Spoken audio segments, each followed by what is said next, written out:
Umagang kay ganda. Umagang kay ganda. Wow. How I wish I was sitting down there, no? Nakikita ko talaga, tama si ma'am. Maganda, gwapo. Yung nagsayo kanina, akala ko nasa ABS ako eh. So how I wish na I'd see most of you, if not all of you, with us. Trivia lang. Do you know that around 4,000 of the graduates of PUP, one time or another in the past, or the years, a few years ago, has joined ABS? Alam niyo ba yan? Okay, so kudos to everybody here. But wait, three of your graduates are actually with us in HR. So imagine that, though. Tatlo sa graduates nyo are with us now. And later on, I'll introduce them to you. And one of them now is with our HR Global Office in San Francisco. Imagine that. Pero alam nyo, ang ABS, fans, kami ang fans nyo talaga. Kami ang fans nyo. In fact, maraming gustong bumati sa inyo this morning. So allow me, before I start my sharing with you guys, for some of yung mga kapamilya natin na gustong bumati po sa inyo.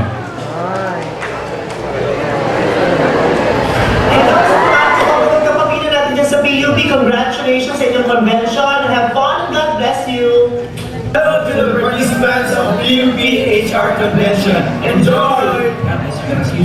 Hello! Hi, HR Unbounded delegates. Good luck sa inyong convention, ha? Do well. Mga kapamilya, galingan nyo lang sa convention nyo. Congrats everyone! Hello to the participants of the PUP HR Convention. Enjoy your session. Ako po si Dance Master Bo, mga kapamilya. Galingan nyo dyan sa convention nyo, ha? Break a leg. God bless you. Guys, good luck in your convention. Pick up as much stuff that you can pick up and finish in your profession. Pagkat hindi ako nakapunta dyan sa inyong convention na hindi ko na ulitan. I wish you all the luck and all the best. This is Derek Ramsey saying hello. We are here saying why I waited. Hello, HR Unbounded. Good luck po and congratulations po sa inyong convention. Hi, HR Unbounded delegates. Good luck. And congrats! God bless sa inyong convention. Maraming salamat. Bye! Hi, HR Unbounded delegates. Good luck and God bless sa convention nyo. See ya! Hello sa participants. Huwag siyang mag-aalala kung buti para mas ma-achieve or mas maganda kinabukasan para sa sarili.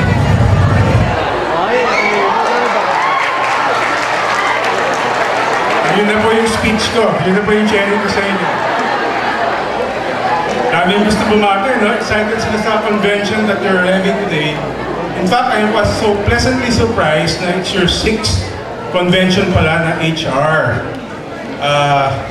Well, during yung time lang namin na meron ganito, I'm sure if we had the opportunity like this, I just wonder how much prepared we would have been. No? So take advantage of this convention. So I think some of you will be already graduating this year. So we'd really like to see you more ituloy niyo yung practice of HR. I had the opportunity to meet some of you siguro a week ago. In fact, four of the organizing students of PUP. No? I asked them this question. When you joined or when you enrolled, there were 4 of them. I asked them, was HR your first choice? Well, everybody's, kayo ba first choice nyo? And I see, wala? Okay. Ganon. Meron ba? Meron bang may first choice na lamang yung HR? Oh, meron. Oh, the brave young man. First choice mo yun, ano? How about there in the back? Dalawa lang. However, so most of them, or 3 of them, hindi nila choice to, but they went on and to love the HR, I'd say, studies during these last 3 or 4 years. I myself did not come from an HR course. No? Okay, life talaga, part yan ng ano. In fact, I graduated with a in industrial engineer. So, HR really was not also my profession. Ba't ko gusto ikwento? After college, 6 months everybody had work na. I didn't have any work. So, apply, hindi natanggap. Finally, may tumanggap sa akin. Natanggap ako sa HR. After 6 months of applying. But from then on, I never looked back. And ito, I will share sa inyo, whether local or global, what the HR profession is all about. Hopefully, it will give you some insights as you graduate or in the years to come, if you really do choose to stick it out in the HR profession. So let me start.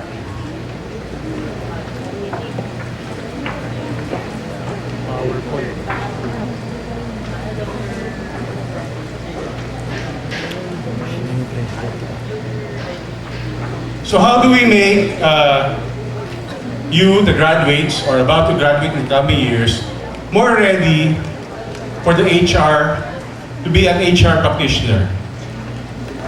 In fact, is there a difference between local and global HR? Where is the... There's really a simple answer to this. And I'd just like you to focus on two things. There's the hard side and the soft side of HR. So hard side, the technology side, and the soft side. I'll expound more on this as I talk.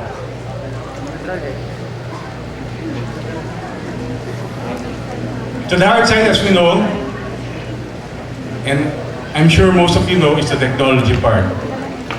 That we can learn, and you'll be taught in school, and you'll be taught in whatever company you go to. Skills and competencies, definitely you will need, and I'll share again in a while what these are. But there's one very important ingredient that I'd like to share with all of you that will make a big difference in your career. And this is the calling question that all of you, I challenge all of you to ask yourselves if you really want to start a career in HR. Okay, what is this?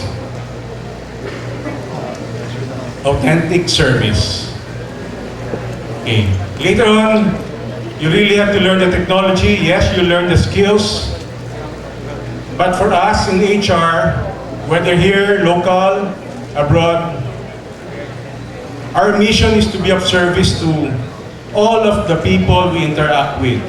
If that's not innate with us or innate with you, means say it's not authentic in you to serve, then the HR profession is not for you. Parang ngayon pa lang, yun ang differentiating factor that I'd like to share sa inyo at pag-isipan nyo talaga ng matindi. If it is you that you really want to serve, you really want to help, then HR is for you. That's whether you are in the Philippines, ASEAN, or wherever in the world.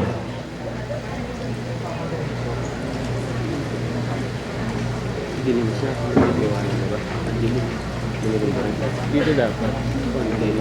Hindi pwede bounce. Okay, what are the tools? Okay. More and more, of course I'm addressing a crowd of millennials, so you know this by heart, no? There are many software HR tools now that can be used. It's really the new norm. Whether from recruitment all the way to retirement, in between performance management and everything, there are softwares available.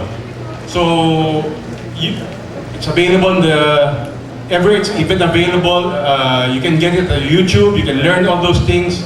These things will really help enable you to become a good HR practitioner.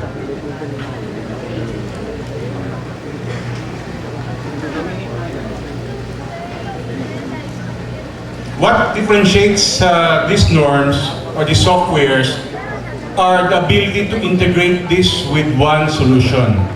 Means say, you have to connect from recruitment, performance management, succession planning, all the way to retirement, all of these softwares. But it's easy. There are service providers. If you come across SAP, Human Edge, different companies, whether they're local or global, have started using these softwares. Gone are the days that you have to look at the individual competencies in HR as individual fields. Hindi na po pwede yun kasi kailangan integrated na lahat yung systems natin.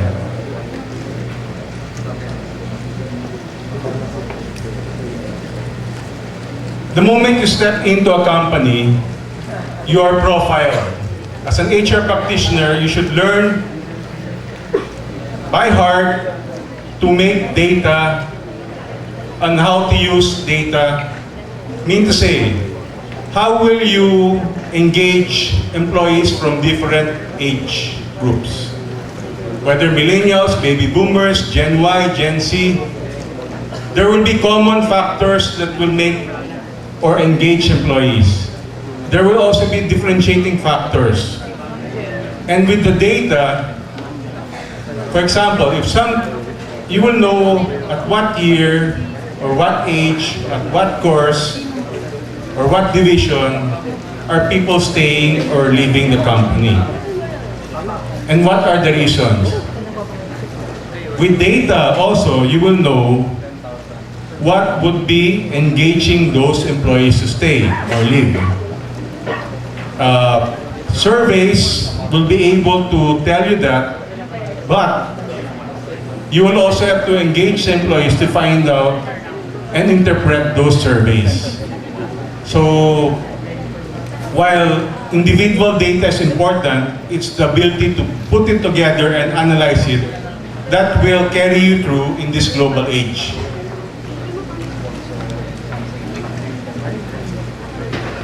Let me skip that, it's more of the same.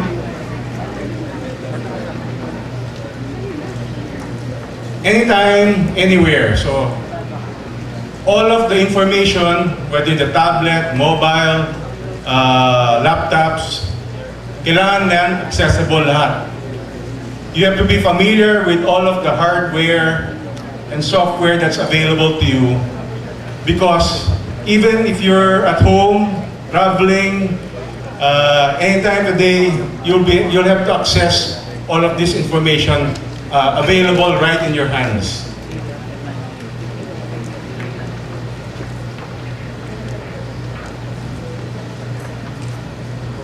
Even our website today, I don't know if you have gone through it, ABS Careers is also available already, and you can access it through your mobile phones. No? So other companies do the same. You want to know the openings in other companies, you just go to their website, readily available, whatever openings or job interest, it's there. Applications will already also be online. Interviews, video everywhere. In fact, even our learnings are now already on e-learning. So let me share that with you.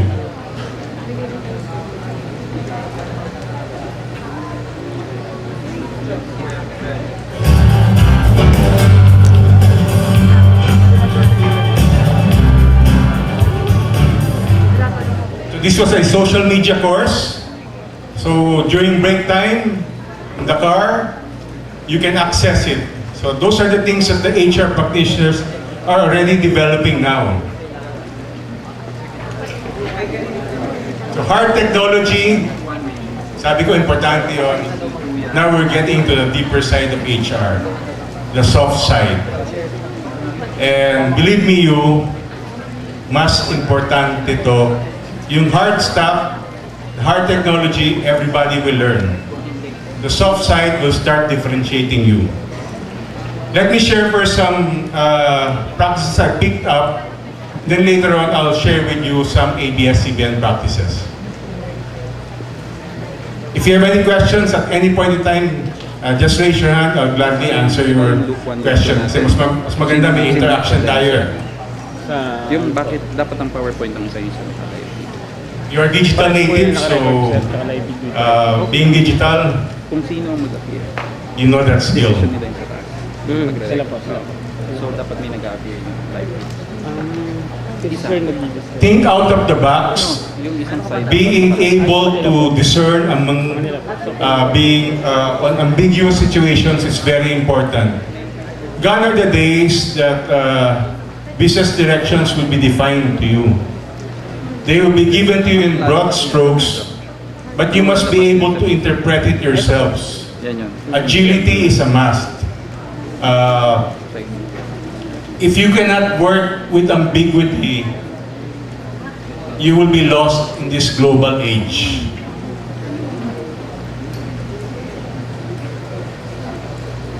The ability to communicate, especially in the HR field, the ability to be amongst the people. You cannot be behind the desk. You'll have to go out, meet with the people, facilitate, do things to make people understand the business, be able to train. So you'll have to equip yourselves with this.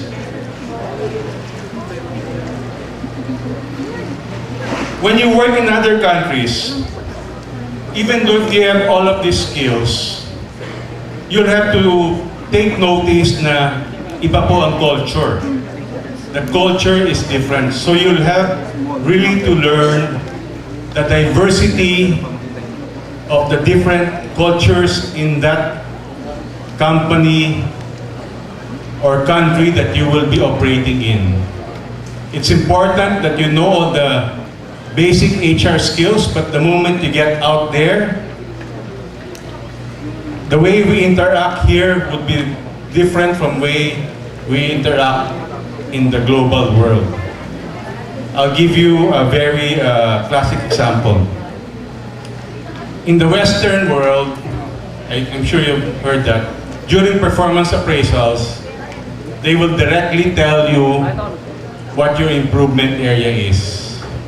And for us Filipinos, some of us cannot take feedback directly. But it's something that will be given to you, and it is not meant to bring you down. In some Asian countries, including the Philippines, before you could tell an employee her or his improvement areas, you normally would sandwich it. You'll tell the good things, you'll tell the improvement areas, then you'll end again, but you know you can do it. There are different styles. Some people get hurt when they go abroad because the feedback is given direct, but with no intention to hurt. In an Asian country that I also work with, or a company that I work with, it's a very, people also were not used to being given feedback. In that, well, it was in the early 90s, I think. So, in the plant, mind you, not everybody was used to changing clothes every day. So, for a week or two, they'd come in on the same, wearing the same clothes every day. Okay? So we gave that feedback. We tried it. We gave the feedback to a secretary, and we said, the way we said it was, let's say her name was Maria. We told her, Maria, because one day she came in wearing really, wow, very nice clothes. We said, Maria, you look very good today. In fact, we like how you're dressed today, and that will do a lot of help for our customers. Lo and behold, she took that compliment very well, but for a month, she used the same set of clothes day in and day out. Okay. The reason I'm sharing, it's very important when you go to other countries to understand the culture where you are living or staying. You'll have to adapt to that. Very important. You can't use the mindset that we have here today.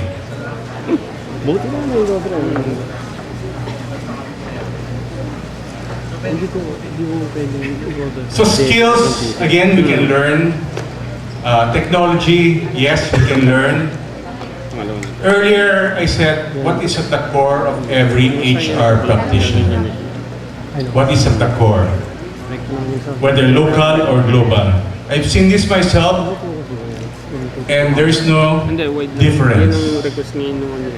I'll go again to my compelling question or challenge to everybody.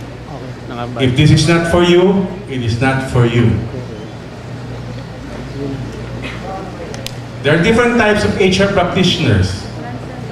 There are those who do very well, very effective. In fact, we've labeled them the pair of hands. Because you can find all of the efficient HR practitioners and just doing their thing day in, day out, but with no heart. Then, we have very good HR practitioners who do what? They want to solve problems. Because as organizational people, we do problem solving day in, day out.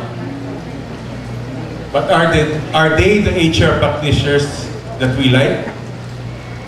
They solve problems because they like solving problems. Versus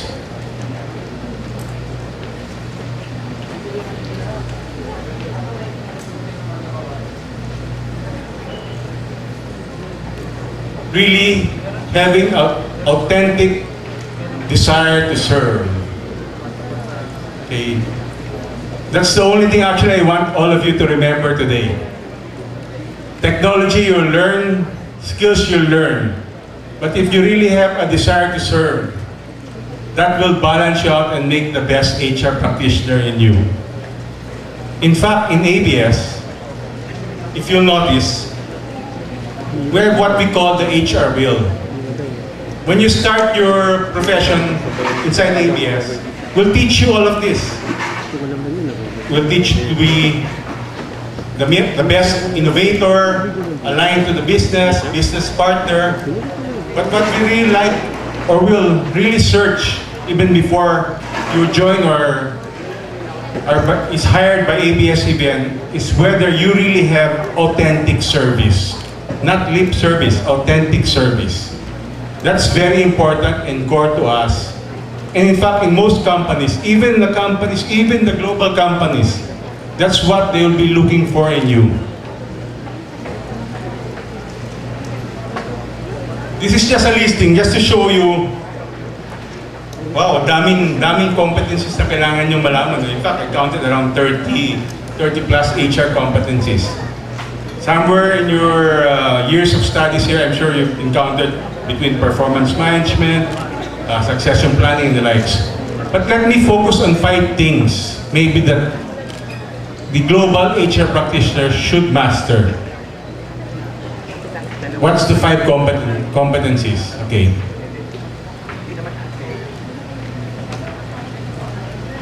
Can you go back, please?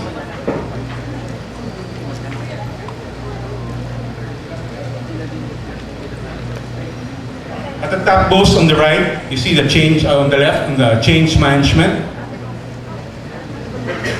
As I mentioned earlier, the business changes every day.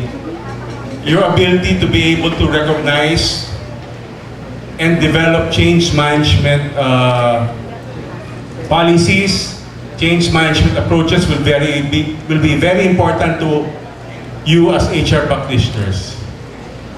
The strategic recruitment is important because that's when we bring in the talents from different companies. Being able to master the performance management and succession planning competency will also help you a lot. So change management, performance management, strategic recruitment, and one very important other HR competencies among the different competencies that you should learn is employee and labor management or engagement.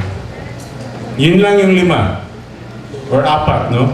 Just concentrate on those among all the other things you'll learn, but this will make you a better HR practitioner, whether here, local or global.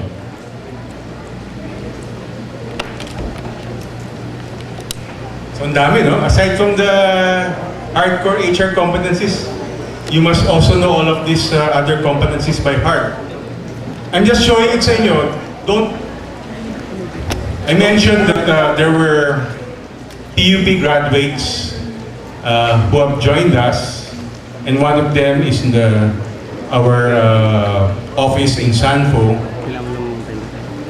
So let us Kasi mamaya na. Basta ito muna yung see what some of them has told us. So this is really from their point of view, thinking local, no, in the global arena. I'm sure you've heard of this word, no? Localization. So it's the ability to bring your HR skills, and when yung local na word doesn't mean local here. It means local wherever you're assigned. Global, local. Even for us here in the Philippines, all of our HR competencies, HR skills are world-class, are global. But since it's the Philippines, that's our local country, that's where we apply this. When you go abroad, it's the same. You bring with you your HR competencies, but apply it in the local area that you're with.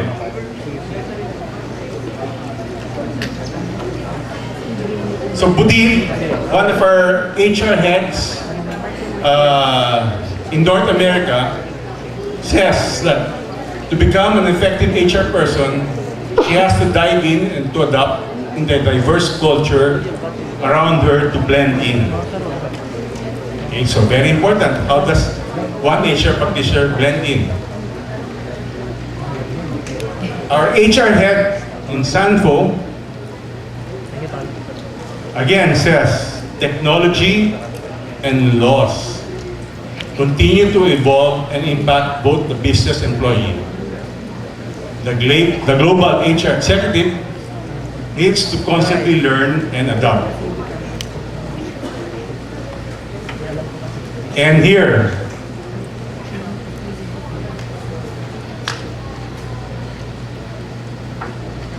Ronnie Peralta. Ronnie is a graduate from PUP.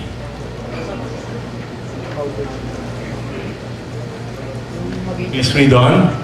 And she did not graduate from an HR course. Sorry? But what did you see in Ronnie? She really had that innate desire to serve. The other things she learned. In fact, she has a message for all of you today, no? This is Ronnie.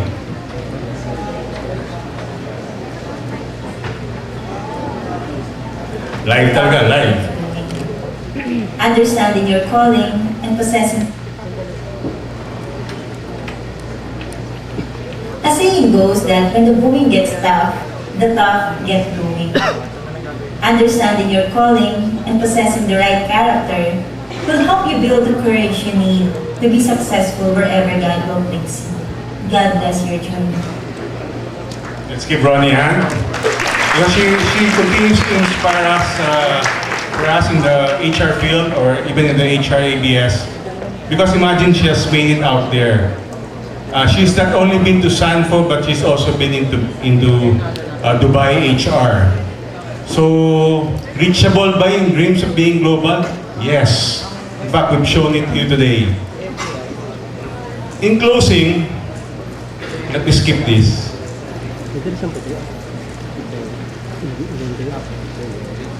Hindi ko lang alam.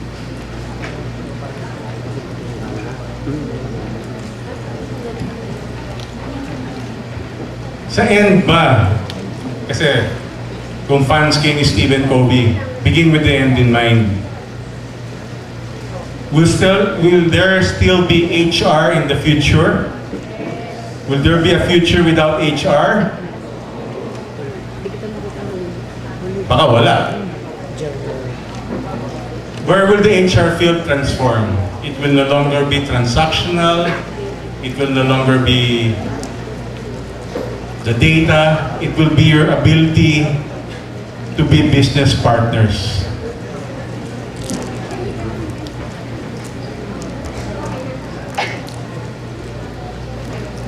As HR practitioners, you will find yourselves in already handling the business. You will be business partners. You will sit down at the management committee. You will sit down at the executive committee. You will be expected to have two hats. A hat of an HR and a hat of a business leader. That's our end state in HR. The ability to serve, the ability to be the best HR practitioner, but really to be an enabler of the business. So with that, hopefully I've shared some insights with all of you. I do look forward to seeing you in ABS-CBN. I hope you watch our shows and are really truly a kapamilya. We are really a big fan of PUP, and we all in ABS wish you luck in the coming years to go.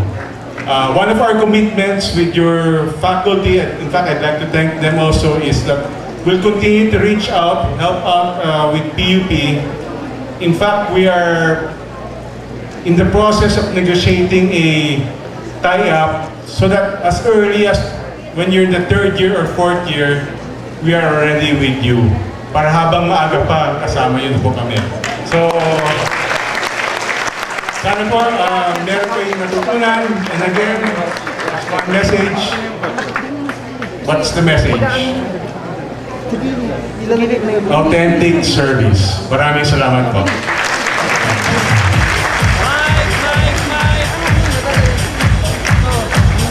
Alright, thank you so much, Sir Philbert. Thank you very much, Mr. Philbert Berba of ABS-CBN Corporation for that very informative and fun talk. Are you going to be staying here with us? Because I think we have an open forum right after.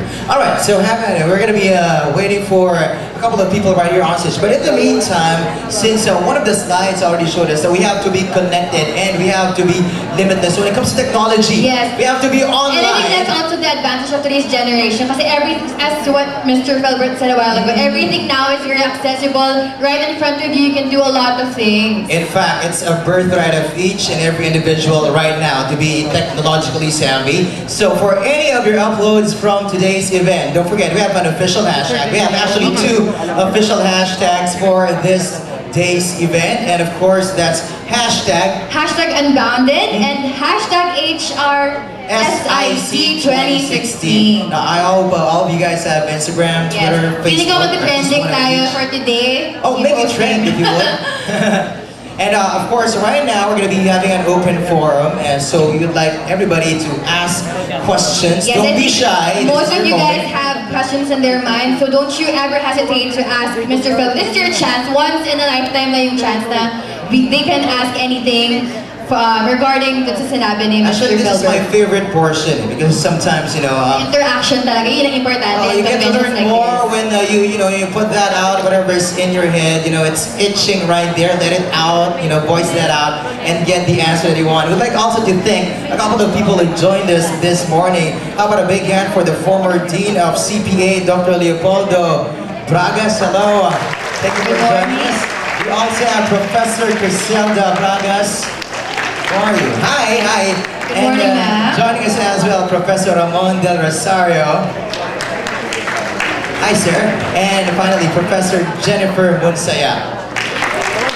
Awesome, thank you. So we have a nice group of people right here. We have students, it's a nice mix together with teachers, and of course we have international delegates as well.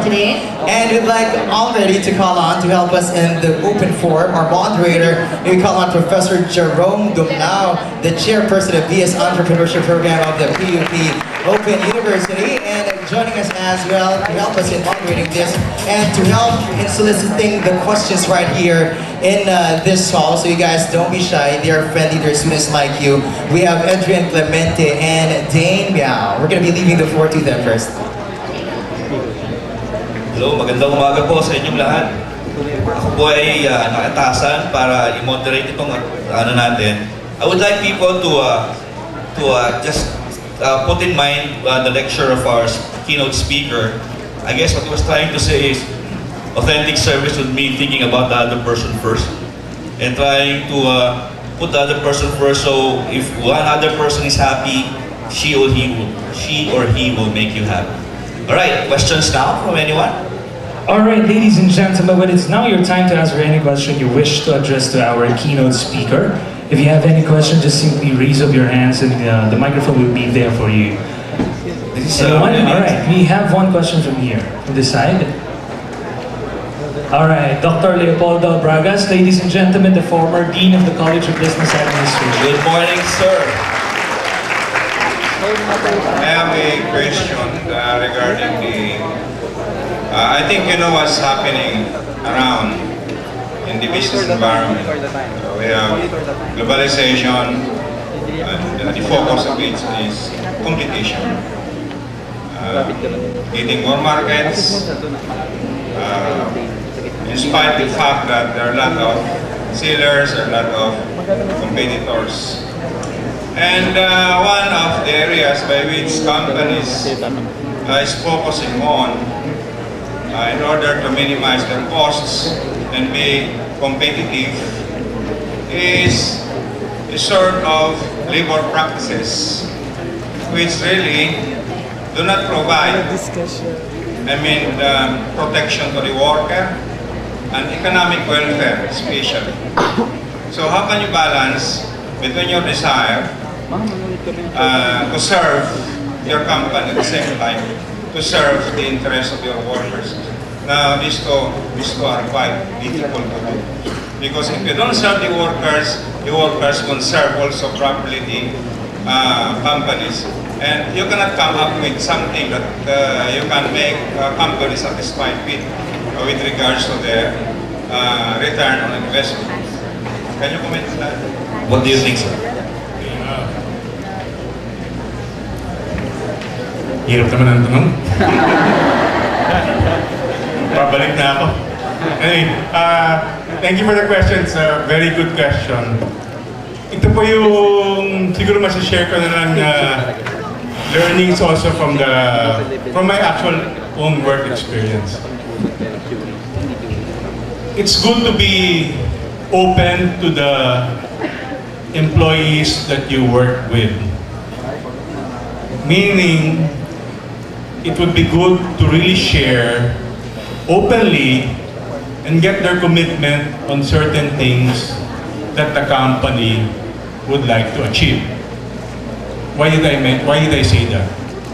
By being open and truthful to the employees, we would really tell them the financial situation of the company, how it's doing today, or where it will be going in the future. In fact, we have unions also in our company, and we have had very good relations with them. When we open up these things and share with them, we make them partners to be able to have one shared mindset. It's not just the improvement of the company, but how can also they grow with us. Yes, CBAs, normally they start by asking the sky and the moon, but after having that dialogue or openness with them, what we have seen is that they also come out and contribute to be able to achieve that goals. Now, it doesn't stop there. When certain things are achieved, kailangan mag-share rin po sa employees. And that, I believe, is the small success that companies have been able to do. If you're able to share the fruits of whatever the company earns, I think the employees will grow with you. At times when the company does well, the ability to share more is there. And there have also been times when the company has not done so well that the employees themselves are first to say, we will also sacrifice with you during those years. I've also seen some companies that there is no harmony between the labor and management. What happens? At the end, they fight. It's a lose-lose situation. Pero companies that have grown, take care of their people, the ability to share is agreed with them. So yun po yung aking tugon po sa katanungan. I hope it's not, we don't live in a perfect world, we continue to struggle with it, but that I believe is the best way of approaching it, to be able to have that harmonious relationship between the workforce and management. Konting karagdagan pala, as HR practitioners, what is our role? Okay, what's our role? Are we pro-management or are we pro-labor? Yes, ma'am, it's both.